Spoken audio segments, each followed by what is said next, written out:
Почитувани, јавното обвинителство да не молчи, да отпочне постапка и да даде одговор. Каде требале да завршат 23 милиони евра по километар за пругата со тунел без крај? Дали власта на СДС и ДУИ ја напумпала цената и кој требал да биде дел од проектот пруга кон Бугарија која завршува во тунел без крај? Дали СДС и ДУИ имале намера преку подизведувачи да испумпаат 100 милиони евра од пругата кон Бугарија, без разлика што таа можеби со децении нема да може да профункционира?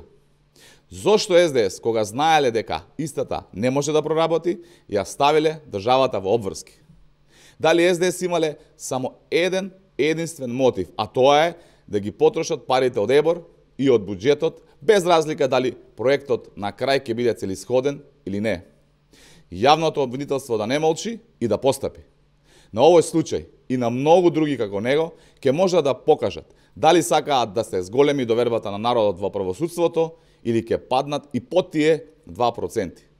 Народот чека одговори, а одговорите мора да дојдат од страна на опсежна истрага.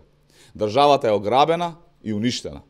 Одговорност за состојбите во кои е оставена земјата мора да има. Ви благодарам за вниманието, доколку има прашања, повелете. Ви благодарам.